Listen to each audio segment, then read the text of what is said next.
This is Module 8 on sampling. Focus on Cochran's and Slovin sampling formulas. A quick review on these concepts, population and sample, which are very important in determining the respondents of a study. Population or universe refers to the total number of people that we want to study. Sample refers to the people we choose to represent the population. It's just a subset or a representative, a fraction of the study's population. To obtain a sample is through sampling. It's what we do to choose the people to represent the population. Actually, when we say population on research, it is a subpopulation of the total number of people in a given geographical area. For example, if we want to study urban youth in a country, the study's population refers only to urban youth, not to all youth in the country. Here are some important terminologies. Sampling frame. You imagine a picture frame, it's like that. And in there, the list of units composing a population from which a sample is selected. If the sample is to be representative of the population, it is essential that the sampling frame include all or nearly all members of the population. Sampling unit. The element or set of elements considered for selection in some stage of sampling. So in the case of urban youth, each element, each youth, each young person is the sampling unit. Sampling interval, the standard distance between elements selected from a population for a sample. So every fifth element, for example, so fifth, and then fifth, and then 10th, and then 15th, and so on. Sampling ratio, the proportion of elements in the population for a sample. Sampling error, the degree of error to be expected in probability sampling. Usually researchers decide on this, and usually it is at 0.05. Sample size determination. How many respondents shall compose the study sample? Determine first the sample size before the actual sampling. Number 1, define your study population or universe. All employees in various LGUs in a city who have at least worked for 2 years. All barangay health workers in barangay health centers in the province of Lanao who have at least served for 1 year. All patients who have been admitted at Hospital X for at least 3 days. What's common on all of these 3 examples is who, where, and how long have they been in an employee, a BHW, or a patient. That's the important elements of the definition of the population. Number 2, using a sampling formula, either Cochran or Slovins, calculate the sample based on the identified population or universe. Example, a population size of 1,000 will have a sample size of, in Cochrans sampling formula, it would be 106 sample for continuous data if alpha is set at 0.05 with a 0.03 margin of error. 278 for categorical data if alpha is 0.05 with a 0.05 margin of error. So it will differ depending on the level of measurement of the variables involved. You remember the level of measurement, no error, nominal ordinal interval ratio. Continuous data are those in the interval and ratio, and categorical data are those nominal and ordinal variables. Now, if you are going to use a Slovin sampling formula, the sample for 1000 would be 286 for any data if alpha is 0.05 with 0.05 margin of error. So later we will be mentioning again this margin of error and the so-called alpha. 3. Decide the appropriate sampling method, systematic or random. Your population shall compose all those who will be included in your study. Once you have identified your population, you will put them all in a sampling frame. From the sampling frame, you will do your actual sampling using the appropriate sampling method. Let us consider two sampling formulas here, Cochrans sampling formula and Slovin sampling formula. First, Cochrans sampling formula for a population of 1,679. This is the formula for Cochrans. This is for the sample n sub 0 t square times s square divided by d square. That's the formula. And we have here the values. But what are these? Representing TSD, where T is the value for selected alpha level of 0.025 in each tail, which is equivalent to 1.96. What's this tail all about? The alpha level of 0.05 indicates the level of risk the researcher is willing to take. The true margin of error may exceed the acceptable margin of error.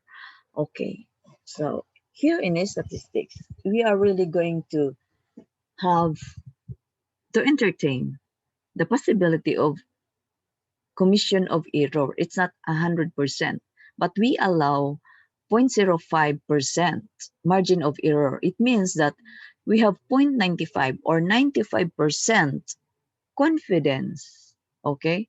That level of confidence that it could be true. So the error is just 0.05, only 5% out of the 100%. So here is this normal curve, if you remember in your statistics class. This normal curve with these values, z scale. So 0 here in the middle, to the right are all positive, to the left are all negative. Okay, let us see. This is this area here is now 1.96, which is the 0.025. This is now the right tail. Okay, this is now the left tail. So if you're going to add the left and the right tails, you will have the 0.05. That's the alpha level, the 0.05 divided into two tails, right and left, 0.025. And that is negative here, positive here. So the whole area actually is at value of 1.0. So if we have already here in the two tails 0.05, so what's left will be right 0.95. This area will be 0.95. Okay, so divide into two, the positive and the negative values. So the whole area, 1, each half is equivalent to 0.5. So in later discussion, you're going to learn that at this part in here would be the degree of rejection, the area of rejection, and this will be the area of acceptance, but that will be later. Whereas is estimate of standard deviation in the population. So that is equal to 1.167. How is it obtained? Estimate, S is the estimate of standard deviation for 7-point scale calculated by using 7 inclusive range of scale divided by 6. number of standard deviations that include almost all, approximately 98% of the possible values in the range. It actually pertains to the research instrument. You remember questionnaire for your data collection. So there are items in there, and the possible responses are in a 7-point scale. So if it's 7-point scale, then 98% of that would be 6. Because what is almost all of 7? It is 6. So then S is you divide 7, divide by 6, and you will have 1.167. So the 7-point scale would be this. Response choices from 1 to 7, like 1 is very strongly disagree, 2 strongly disagree, 3 disagree, and 4 undecided or neutral, that is the middle, and then 5 agree, 6 strongly agree, 7 very strongly agree. So in a 5-point scale research instrument, you have these responses from 1 to 5, from 1 strongly disagree to 5 strongly agree. So 98% of that would be 4. So you just divide 5, divide by 4, that you have 1.25 for S. Now, what if you are using a 3-point scale research instrument? So the responses will be 1, 2, 3, disagree, undecided, and agree. So 98% of that would be 2 of 3. So 3 divided by 2, then you have 1.5. So S would be 1.5. So depending on what scale you are using in your instrument, that would be the value of S. So this is the formula. To look back at this point, we already know how to obtain the values of T and S in the formula of Cochrans. Based on what we have just done, we have this value already. T is 1.96 and S is 1.167 for a 7-point scale research instrument, 1.25 for a 5-point scale, 1.5 for a 3-point scale research instrument. Let us now proceed to find the value of D, because in that formula, we need to find the value of for T, S, and D. At this point, we have values for T and S. So D, that's the acceptable margin of error for mean being estimated here, is equal to 0.21. The number of points on primary scale. You remember? We used the primary scale 7 times acceptable margin of error. So points on primary scale is 7. It can be 5 or 3. It's up to you. But in this example that we are using, it's 7. Acceptable margin of error is 0.03, but you can use 0.05. It's up to you as a researcher. So then the D is 7 times 0.03. That is equals to 0.21. So D is equal to 0.21. If we set the acceptable margin of error at 0.05, not 0.03, then D is 7 times 0.05 is equals to 0.35. D, therefore, is equal to 0.35.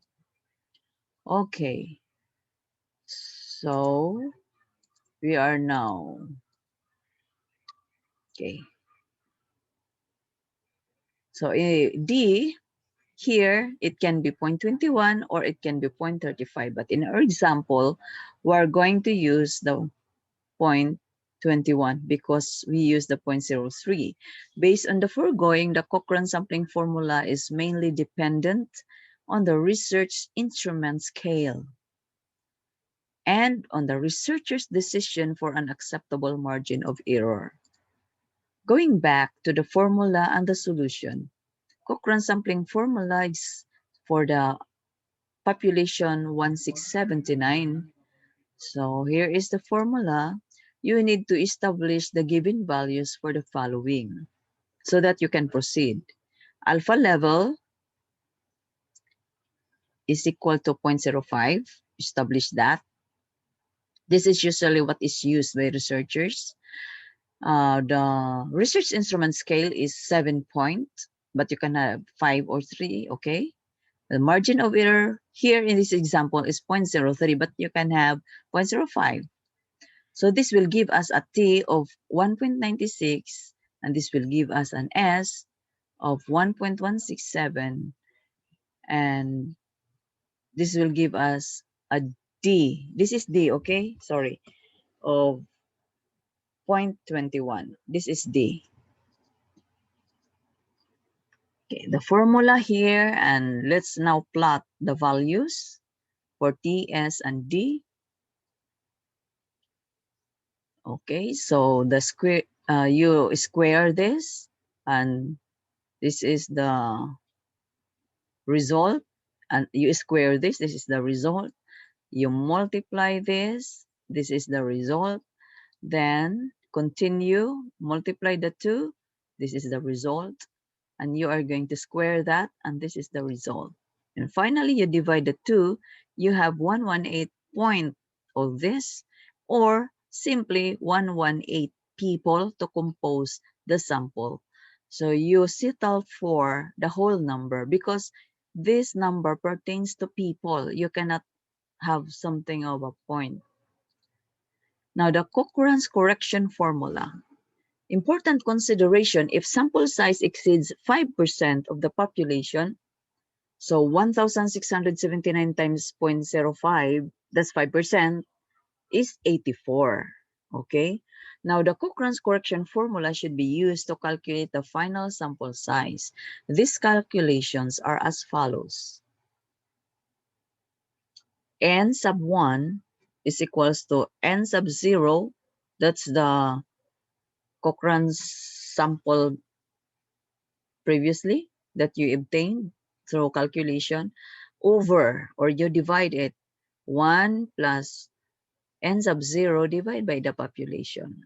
So this is 118, okay? So 1 plus 118 divided by 1679, that is equals to 111. Okay. So we use this correction formula because the sample size exceeds 5%. The 5% of 1679 is 84. And we exceeded because we have 118, right? So that's why you use, afterwards, we use the Cochran's correction formula. So the final sample now would be 111 and not 118, right? Okay. Where N sub 0 required return sample size according to Cochran's formula, and N sub 1 required return sample size because sample is more than 5% of the population. Now, let's have Slovin sampling formula. This is the formula. N is equals to big N over 1 plus big N times E square. And what are these? Where N, big N is the population, small n is the sample size, and the E is the standard of error, which is set at 0.05. This is what is usual. Okay. So putting on the values, the population is 1679 using the same population we used in the Cochran's calculation. 1 plus 1679 times 0.05 square. So we have, first you do this square calculation. So you have 0.0025. Okay, 0.0025. Then you are going to multiply the two, 1679 times the 0.0025. You have now 4.1975. You add that, and you will have 5.1975. Now you are going to finally divide the two, and you will get 3 to 3 as sample. 3 to 3. 323 as a sample for the use of Slovin sampling formula. In the Cochrans, you only have 111, because there was correction. In the Slovins, you have 323. But remember also, in that Cochrans, you use the 0.03, right? The error. But this one, you use the 0.05. It may be different if you're going to use the 0.05 there as well.